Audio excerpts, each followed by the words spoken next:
What's up, everybody? It's your boy. I just wrote, recorded, and edited this video in one night like a Vyvanse-fueled college student writing yet another essay about Beowulf or some shit because I am determined to keep my weekly upload schedule intact, and as you can tell by my sunburnt face and devilishly handsome sun-kissed hair, I have been on vacation. My son is asleep. It is 10:40 p.m. as I write this, and I am being driven almost solely by passion for Pokemon and the specific brand of anxious energy only known to parents, which is born of staring at a baby monitor while you frantically do chores and hope your child doesn't hit you with like, "Dada, I'm scared," aka Reek from Shameless Nerd.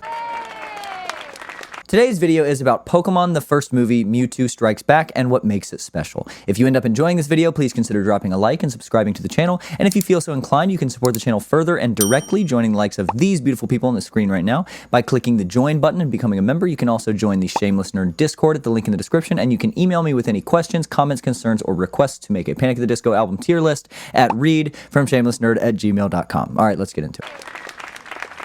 2 days ago, the Pokemon TV channel posted for free on YouTube one of my favorite movies of all time, Pokemon the first movie, Mewtwo Strikes Back, which I wish had a snappier name. I hadn't watched it in maybe 10 years, and my son is deeply in a Pokemon phase right now, which makes me very, very happy. So he and I watched it this morning, and within 10 minutes, I was taking notes about the video I was going to make on this movie. Pokemon the first movie, Mewtwo Strikes Back, is one of the greatest pieces of media ever made, and I say that without a shred of irony or hyperbole or nostalgia bias, to the degree that I can remove my nostalgic bias. This movie is incredible. Specifically, what I'm going to talk about in this video is why this movie is so incredible through a lens through which I have now critiqued 3 movies, and that is the lens of the thematic statement and implied like morals in movies targeted at a young demographic. That will be the bulk of this video, explaining why this movie is so unique and how it packs so many beautiful, deep, complex, and profound themes in its 96-minute runtime. But I will also be discussing why it is so entertaining even as an adult, how it was so effective as the introduction to Pokemon for so many American viewers at the time it was released, and what separates it from other movies like it and other media even within the Pokemon franchise. So first of all, let's do a summary. This movie debuted in 1998, so it may have been a while since you've seen it, and while I would 100% adamantly, desperately pretty much recommend that you go watch it, especially since it's now free on YouTube, you should like totally do that after you watch this video. My analytics, no! And it's just fun to do in rapid fire, so here we go. I'm gonna go into like kind of great detail because I think it's important to the points I'm gonna make after this toward the end of the video. But if you know the movie well and you don't want to watch this part, you can skip to here. I'll put the little timestamp right here once I know what point in the video this will be.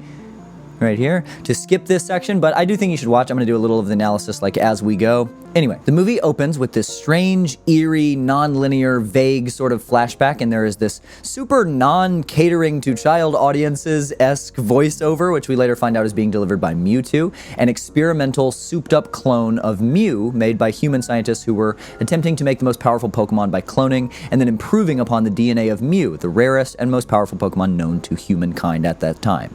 The opening lines of the movie are, "Life, the great miracle and great mystery. Since the beginning, humans and Pokemon alike have searched for its meaning. Many strange and wondrous legends evolved from the pursuit of life's mysteries." Mewtwo then wakes up in a test tube and is immediately having like this deep identity crisis because he's at once aware of the arbitrariness of his existence and he is searching for purpose. He sort of interrogates the scientists for a while and is ultimately unsatisfied with their answers, as they say he's basically just an experiment for the sake of hubris, so he destroys the lab, and it is heavily implied that he like kills everyone like right off the bat. First 10 minutes of the movie he just kills people, and then Giovanni shows up and says that these puny scientists were stupid. I see you as an equal, we can be partners, and this is how you'll find your purpose or whatever. So Mewtwo sort of tentatively agrees to this, and then after a little montage is promptly betrayed by Giovanni, who tells Mewtwo his purpose is actually to obey humans. And then Mewtwo runs off after delivering these lines less than 20 minutes into the movie. "My creators have used and betrayed me, so I stand alone.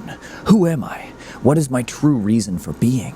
I will find my own purpose and purge this planet of all who oppose me, human and Pokemon alike. The world will heed my warning. The reign of Mewtwo will soon begin. And quick detour, immediately we are given a sympathetic main villain who is complex and complicated and nuanced, and we know exactly where the story is heading without ever being condescended to or patronized, which is a huge complaint I have about a lot of kids' movies. And we are met with an antagonist who we, 29-year-old dads and my 4-year-old son watching the movie for the first time today alike, know is the bad guy, but not a bad guy. Like, you are bad guy, but not the bad guy. And I just think that's so cool and very well done, how quickly and effectively that super nuanced depiction of the story's villain is established. It's just, that's awesome. Anyway, so then we cut to Ash and his friends who are just like dicking around in the woods. Ash is being an annoying 10-year-old and being super dramatic, and then this guy shows up who wants to battle, and we see Ash absolutely kick his ass with way smaller and seemingly apparently less powerful Pokemon, establishing immediately, again in a very well done way, that Ash is a lot of things all at once. He is immature and he is a kid, but that he deeply loves Pokemon and he has real bonds with his Pokemon in a way that's readily apparently different from the people around him, and he's like a badass Pokemon trainer. Then a Dragonite delivers an invitation to a competition on an island because this shadowy figure in a cutscene sees this battle and thinks Ash is a good trainer, and Ash accepts because he's determined to be the best. I wanna be the very best, like no one ever was. Then they go to the ferry and they are informed, along with all the other potential attendees, that there has been a horrible storm and all ships to the island are canceled. We see then in a cut that Mewtwo is causing this storm. Then many of the invited trainers decide to brave the storm using their Pokemon to get there, but Ash and co can't because their water Pokemon aren't strong enough. But then Team Rocket, disguised as Vikings, doing some weird like Scandinavian accent for some reason, show up in a boat and boat them across because they've been spying and they're intrigued by the idea of all these powerful Pokemon being in one place. But the boat capsizes in the storm. Ash and company wash up on the beach by the skin of their teeth thanks to Staryu and Squirtle, the absolute goats, and they are welcomed into this very eerie castle. And another real quick aside, there is some really interesting animation stuff going on that can be best exemplified by this scene where the castle doors switch to like a 3D animation and then zoom out and transition back to 2D. Just a really cool little detail that I think is weird. So they get inside, they quickly realize that something is up because the servant girl is obviously the missing Nurse Joy from the mainland, who of course Brock hits on, and that's a little bit of a problematic thing in early Pokemon. We don't have to go into it right now. And they are quickly introduced to Mewtwo. Team Rocket sneaks into the castle through the drainage pipes underneath, and they discover that Mewtwo is cloning Pokemon.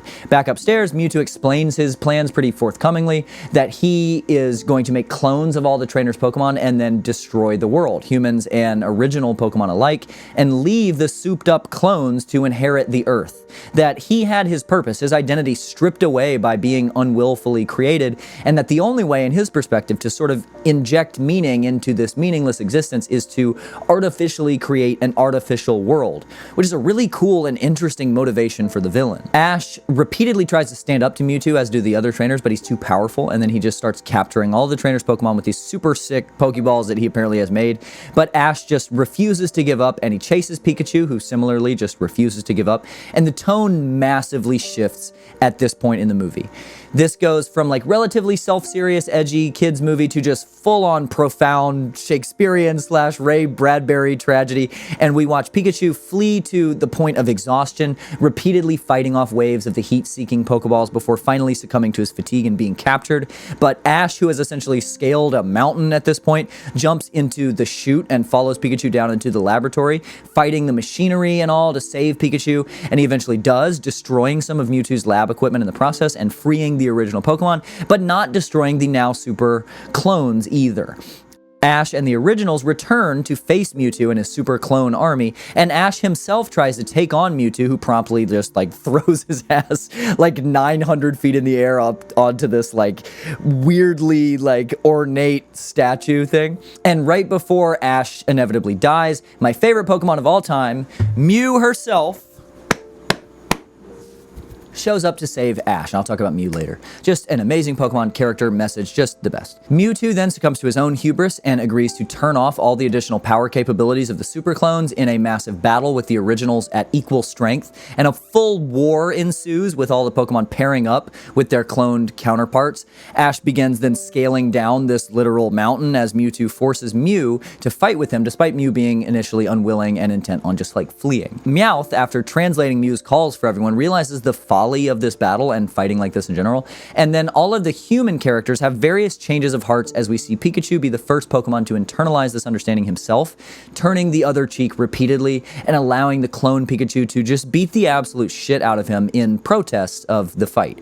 Ash fights his way down the mountain and throws himself between Mew and Mewtwo to try to stop the fight once and for all, being turned to stone in the process. And then viewers are met with what I genuinely believe to be the saddest scene in children's media, beyond like Leslie's death in Bridge to Terabithia, the opening montage in Up, the fall of Mufasa, Bing Bong disappearing in Inside Out, Bambi. Nothing compares to this. We see the absolutely exhausted, beaten and bruised Pikachu rush to Ash's side, and in panic begins to use every last bit of his strength to shock Ash repeatedly. And it is visceral in the way that it is obviously physically painful for Pikachu, the way that the entirety of the onlookers like stop in silence, the way that it is tangible in the air, that everyone knows it's not going to work. The voice acting, honestly, and Iku Otani's delivery of the groans and screams that Pikachu makes. I watched this movie this morning and just openly wept. Like, I'm not gonna lie, like, I have not cried like that, sobbed in a long time since like maybe my son was born. It is gut-wrenching. And then Mewtwo realizes through Ash's sacrifice for his Pokemon that a bond between human and Pokemon is possible, that there is more to life, that fighting like this only begets more pain and destruction. And as all of the Pokemon cry, the inexplicable magic and the power of Pokemon or whatever breaks the curse, essentially, of Ash's being turned to stone, and he returns to life. Mewtwo then turns to leave with the clones after delivering what has lived on as a famous line and is one of the coolest lines I've ever heard in a kid's movie, which is, of course, "I see now that the circumstances of one's birth are irrelevant. It is what you do with the gift of life that determines who you are." And then, super interestingly to me, he wipes the memory of everyone there and leaves. Ash and company wake up at the dock where the ferry is, and there are a couple more really profound, awesome lines as the movie ends. They have no idea why they're there because their memories have been wiped, and Ash asks, "Why are we here anyway?" And Misty responds, "Well, I guess we're just here because we're here." And then at the end of the movie, Misty, Brock, and Ash are looking out at the clouds, and Ash sees Mew fly by in the distance. The other two miss her, and then he tells them about how when he first started his Pokemon journey, he saw a legendary Pokemon, and now he just saw another. Misty says, "Maybe you're just seeing things." Brock says, "Maybe he's not." And Ash says, "Maybe we'll see." End of movie. I mentioned a few things that make this movie really special as I went through the summary there, but before I start talking about the many really unique and cool messages in the film, I want to talk about why this movie lands so well. Like, why does this movie hit so hard? First of all, one thing that I think is really awesome about this movie is that the scope of the plot is tiny as hell. It is one event in one place. The entire movie pretty much is the climactic scene. I get really exhausted sometimes by how a lot of children's movies have a massive scope. And I personally feel that this is due to many of these children's movies not really having much to say, and instead relying on like flashing lights and pretty colors, or even great movies sometimes, like Inside Out or Up. They're like constantly moving, ooh, look at this ass, like journey stories. And I love a good journey story, but I do think it's special how this movie even hits 96 minutes. It is a boat ride to a dark arena and then the battle in the arena, and it is captivating anyway because the story is so warranted, the villain is so compelling and nuanced, and the stakes feel so incredibly high. It feels like a perfect little symbolic vignette of the entirety of the Pokemon universe, which, remember, was being introduced for the first time. This was the first movie. The anime had only been airing in America for 6 months, and this was most American kids' introduction to this universe, myself included. Which is another thing that is so cool about this film. It is such a great ambassador for what makes Pokemon special as a franchise. Pokemon is ultimately a collect-a-thon, but what makes it special is that all of the characters you collect are viable in the game and fun. You can beat the entire game with one Beedrill. I've done it. And this movie establishes that Pokemon the world is about bonding with your Pokemon. Ash wins the first theater-aired Pokemon battle of all time with a Squirtle and a Bulbasaur against a much bigger, much cooler cast of Pokemon. And Mew is cute and small and whimsical, and Pikachu is small and cute, and Ash is physically small and powerless. What matters in this universe is perseverance, willpower, and love. And that is established from the beginning so perfectly in this movie. Gyarados is huge and badass, and you can use Gyarados if you want to, and that's cool, and I always do. But you can also use Psyduck. And that, in a nutshell, is what makes Pokemon beautiful to me. And it's part of why Mew is my favorite Pokemon of all time, but I will get to Mew in a minute. The last thing, before I get into the messaging of the film, is something that I deeply appreciate as a parent, as a consumer of a lot of kids' media for nostalgia reasons, and as someone who feels and is determined to continue to feel very childlike and optimistic and excited about the world. And that is that this movie refuses to condescend to its audience. All kids media that has withstood the test of time does this, or doesn't do this, doesn't condescend to its audience. The first 3.5 seasons of SpongeBob, Toy Story, E.T., The Iron Giant, Sandlot, Willy Wonka and the Chocolate Factory, the good one, not the Johnny Depp one, and not the... Why is the Timothée Chalamet one a musical? Like, did anyone else go see that movie without knowing it was a musical? Like, I feel like that was it wasn't advertised as a musical, and then you're sitting there 30 minutes in, like, is this a musical? All of these pieces of media treat their audience with respect. Kids are young, not stupid. And if you want to instill a lesson into your story for children, you have to respect the fact that they are living, breathing, valid human beings and not babies, right? There is a difference between sensory-based little Einstein's touch and talk piano toys and movies for general audience. I'm not even talking about catering to the parents who are watching this shit with their kids. I'm talking about the kids who are watching this stuff. If we really are concerned with modern generations growing up out of touch or whatever, then we have to make more movies who teach kids the circumstances of one's birth are irrelevant, and fewer movies who teach kids it's okay to be different as long as your differences are a secret superpower through which the neurotypical people in society can reach self-actualization. This movie just does that extremely well. There are absolutely things in it that went over my 4-year-old son's head, but that's what will make it worth rewatching. And there was plenty that didn't go over his head, and that's what makes it worth watching now. Okay, so what is this movie really about? This movie has some of the most interesting and profound messaging I have ever seen in a children's film, and more of it than any other children's film I have ever seen. It says more, honestly, than many films for adult audience. And the foremost of those is the power of reckless, unapologetic, unconditional love. This is the only thing that makes Ash special.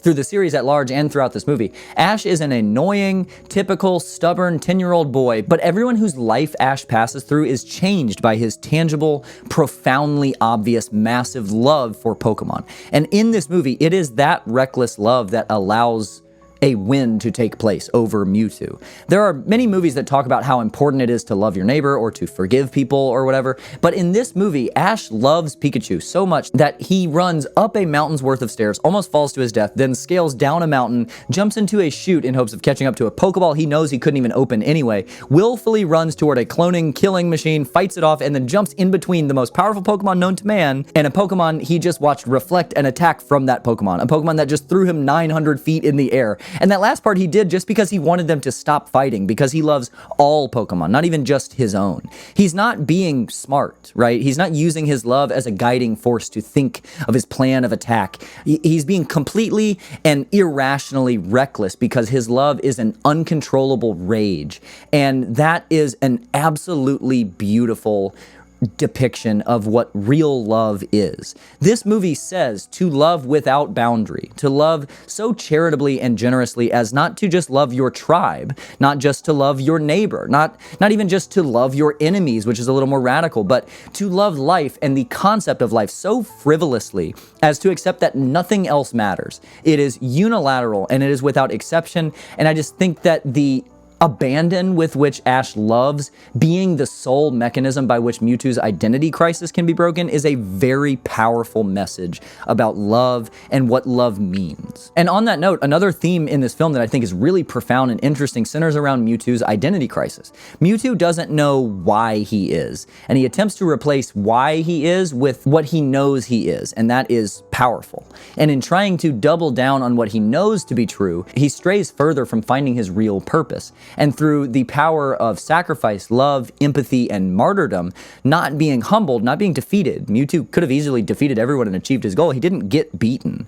Through sacrifice and love, he learns that instead of ever knowing a defined purpose for his life, that the purpose of life is to search for purpose, that the circumstances of your birth are irrelevant, and that it is what one does with the gift of life that determines who one is. And I genuinely think that that is the best answer for the meaning of life that I have ever heard. And I have read a lot about that. I think about that question almost daily, almost to a fault. The other of what I think are like the big, like the main three themes in this film, and then I'll get into some fun, smaller ones and more like rapid fire.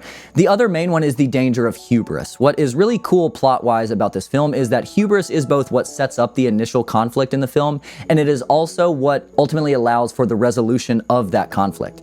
Mewtwo is created because Giovanni wants to exceed the power of even the most powerful Pokemon known to exist. It is human hubris, it is flying too close to the sun, that almost allows for the world to be destroyed. And if not for Mewtwo's own hubris, it would have.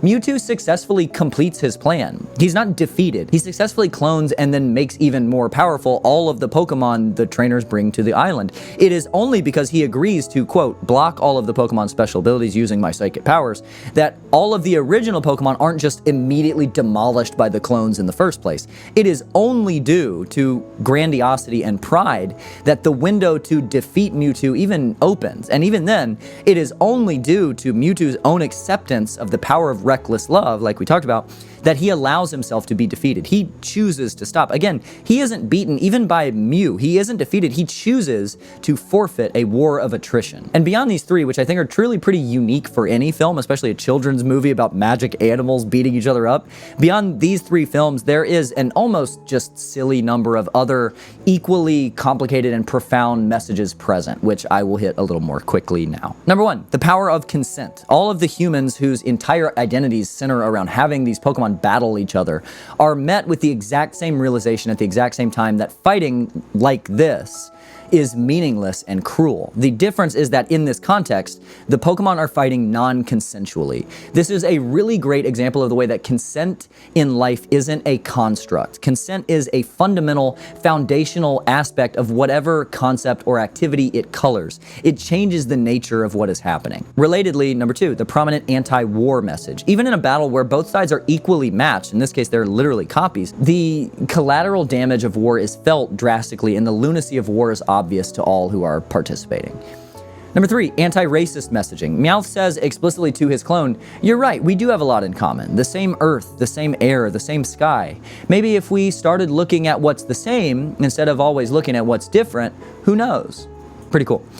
Number four, implied in Mewtwo's epiphany about the purpose of existence is a really cool perspective on like the fluidity of identity.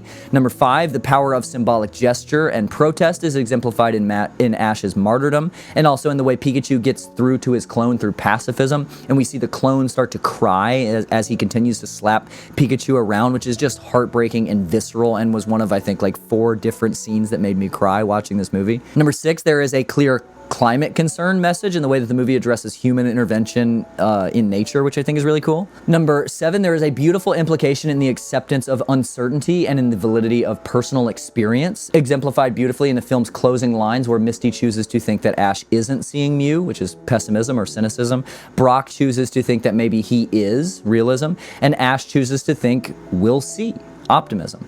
Ash enjoys the idea that maybe there is meaning to what he's seeing. Maybe what he thinks is happening, but he also is readily acceptant of the idea that maybe it's not, and that's okay too. And he seems to be excited by the idea that maybe he's wrong.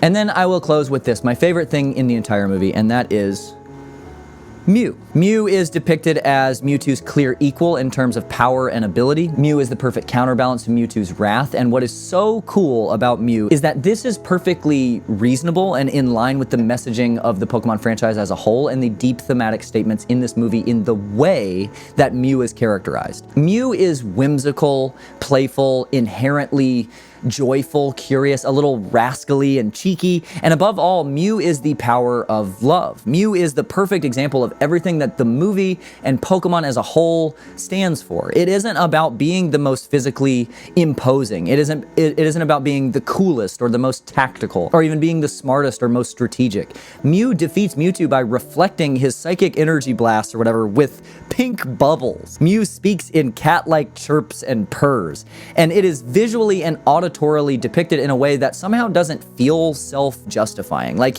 it is easy to believe that Mew is deeply innately powerful. It doesn't feel unreasonable. Mew is the linchpin upon which everything hinges. Mew is the shining example of the power of love, of whimsy, of fun, and that's what makes Ash special. That's what makes Pikachu special. That's what makes this movie special. That's what makes Pokemon special.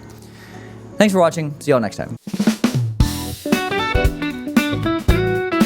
In today's post-video video, I'm actually just gonna play a song that I made. It will eventually be out at some point under some artist name I haven't decided yet. I don't know what it's called yet, but here it is. So be nice, please, please, please be nice to me. What's up? Welcome to the streaming setup. It's your boy. Hello.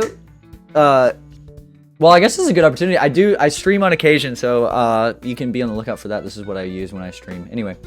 This is the song that I have been working on. This is my favorite of the songs that I have done recently. And I'm just going to play it and kind of sit here awkwardly in the corner as it plays. So this will come out at some point. I don't know when. I'll put it somewhere and I'll make a little announcement about it. But I'm a little bit shy about the music, so this is kind of like a thing that I am forcing myself to do. Anyway, here we go.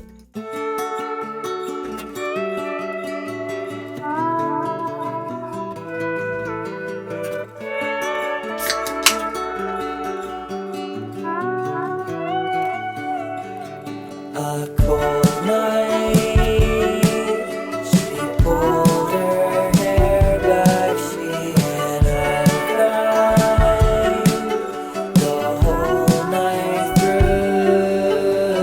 I said I can keep a promise, your secret is safe with me, but can I be honest?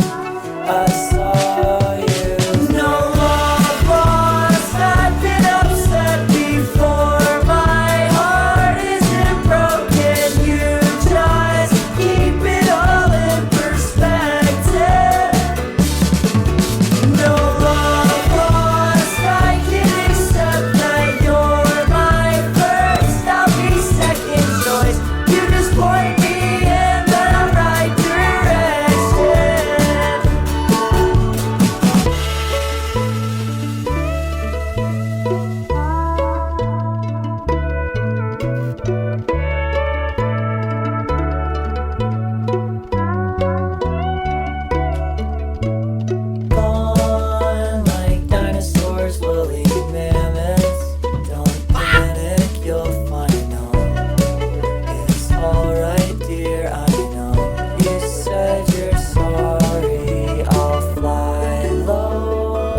That's actually a banjo sample, but there is ukulele in the background. Not of this part. We know it.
So yeah, anyway, that's that.